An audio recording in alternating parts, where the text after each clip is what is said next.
Another day, another vlog. Hello guys and welcome back again sa ating YouTube channel. So today's video, gagawa tayo ng yogurt.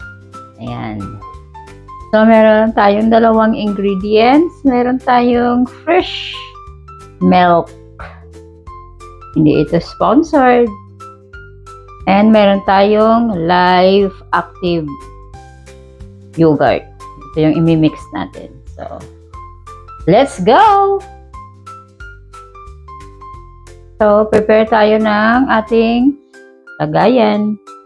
So, first, ang gagawin natin ay ibubuhos lang natin yung ating milk sa ating lagayan. So, last time nag-try ako nito gumawa and na-failed.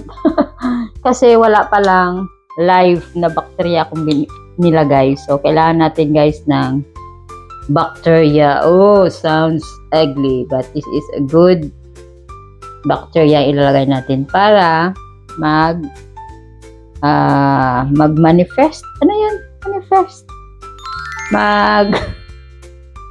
Karoon siya ng buhay na bacteria. Yun yung magiging yogurt.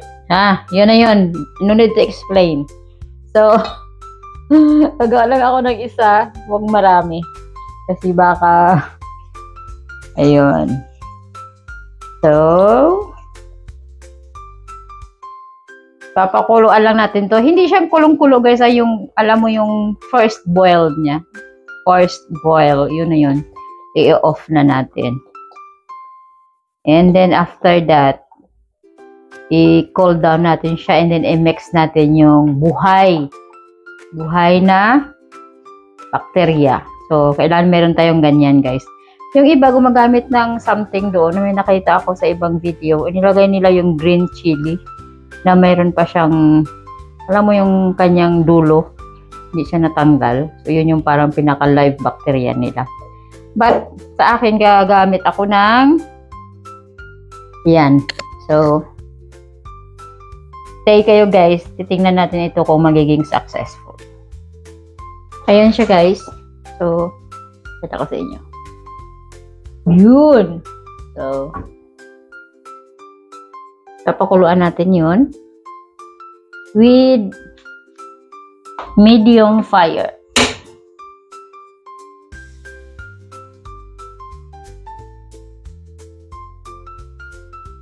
Medium fire lang.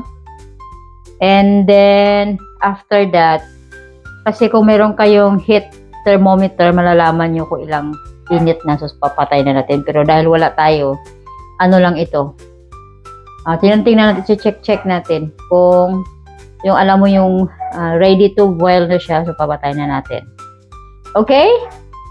So, ready na rin yung ating live bacteria. Yun yung imimix natin. And then, after that, i-mix natin. Mag-wait tayo ng 24 hours. Tatakpan natin siya. Papakita ko sa inyo, guys. May aso na naman. It means na sa Pilipinas tayo. Lahat ng may aso na background sa Pilipinas siya na vlog. So, ingredients lang, guys, no? Milk and ating live na Greek yogurt, yung pinaka-mother, yogurt, yun, i-mix natin. And then, yun lang. So, kung magiging successful ito, ay gagawa na ako lagi. So, makakatipid tayo.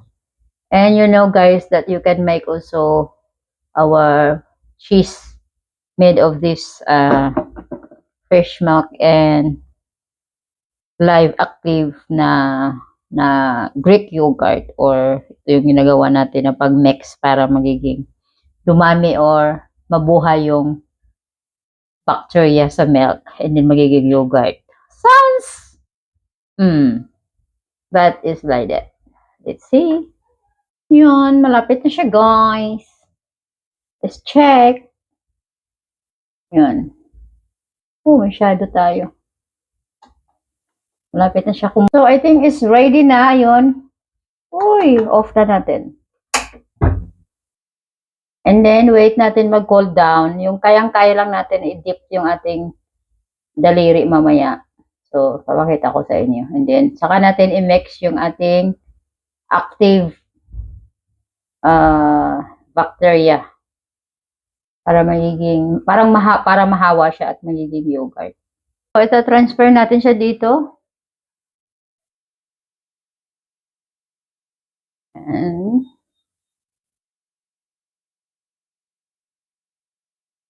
And then, mag-iwan tayo ng konti para mamaya sa i-mix natin na buhay na bacteria or yung ating gawing mother. I-mix natin dyan mamaya yung ating mother yogurt to mix this one para mahawa siya. Yun yung concept ng yogurt pala. Kailangan may bacteria kang ilalagay para makalat siya at mapuno ito ng bacteria para magiging yogurt.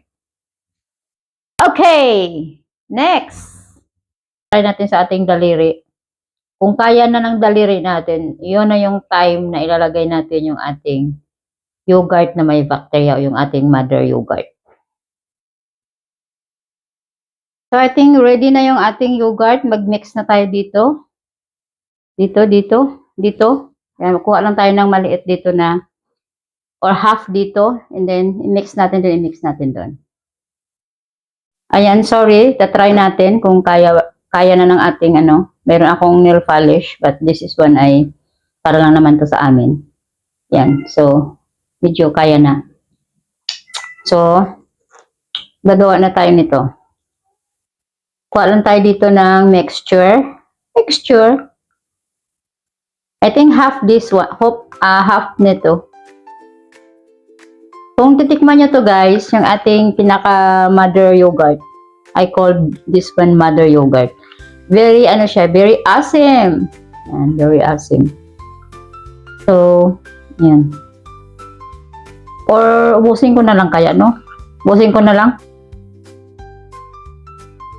Tapos, kukuha na lang ako dyan ng pang mother yogurt ko next time dyan sa gagawin ko.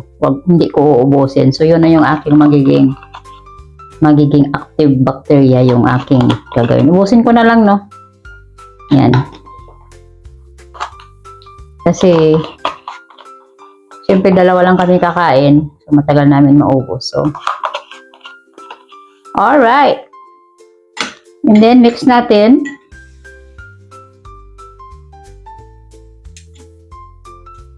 Sana ma-perfect natin yung ating yogurt. Yung ating paggawa.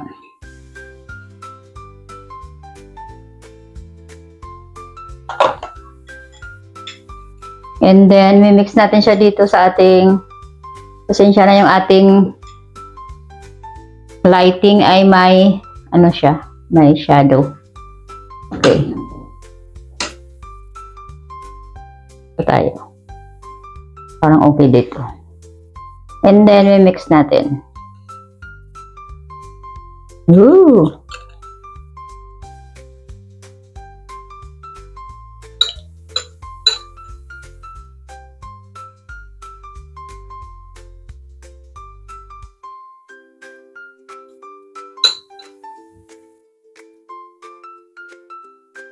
And then, habang warm pa siya, takpan natin siya ng plastic cover or with towel.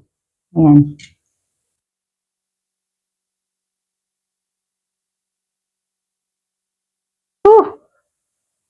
Pwede lagyan ng ng ibang flavor. Lagyan natin ng strawberry.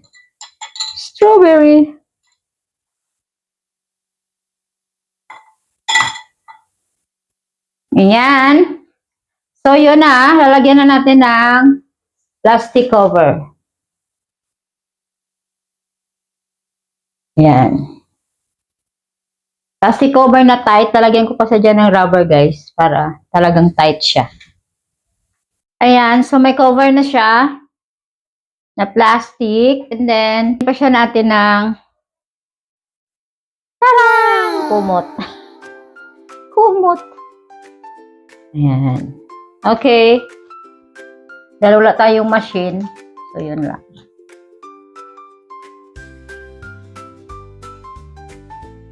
Or, ayusin natin.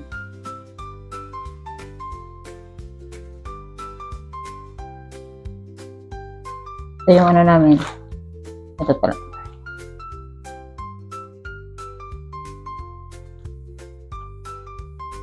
Ayun. So, tingnan natin after 24 hours.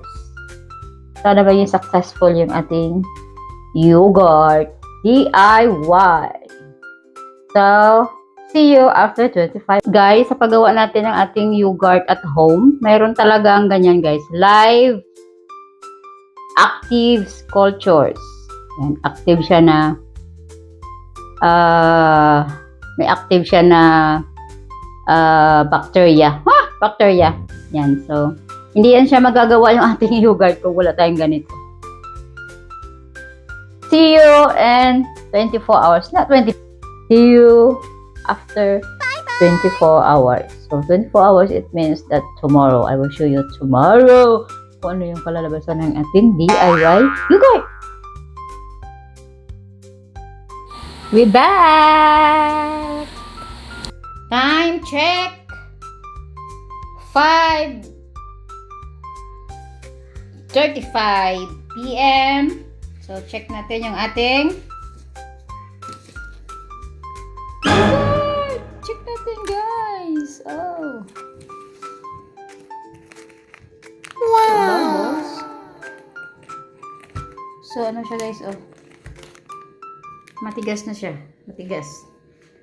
So, buksan natin mamaya to. Mayroon pa tayong 2 hours. So, continue lang natin yan. Talagang mainit kasi may ano siya, may bubbles. So, takpa lang natin. 2 hours pa tayo. And then, buksan na natin. And then, transfer natin sa ating lagayan. Yan, talagang nag-yogurt siya guys, oh. Yan. Talagang ano siya, yogurt na. Yan, oh. Tanggalin natin yung parang tubig sa loob.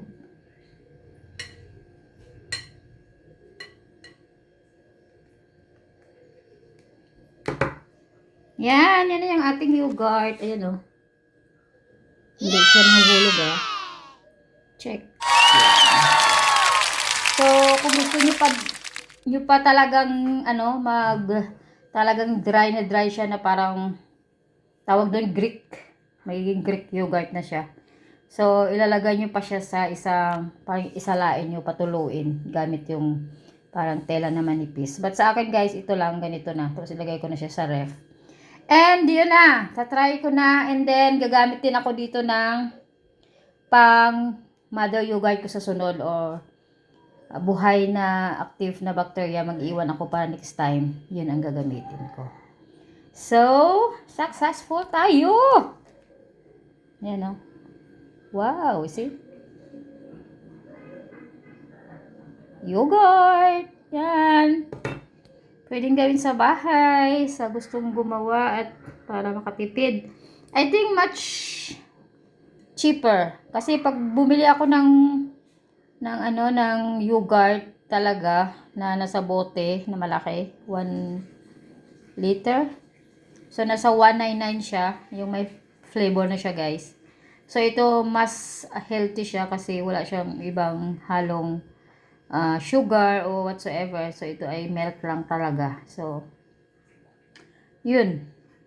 And ito ay rich in protein. Ayan, good for the health. So yan guys, sa gustong gumawa nito, please watch this video. Ayan, and if you have any questions, suggestion, any topic and any pwede natin gawin guys, just comment below. And ito lang ang ating video for today. Homemade yogurt.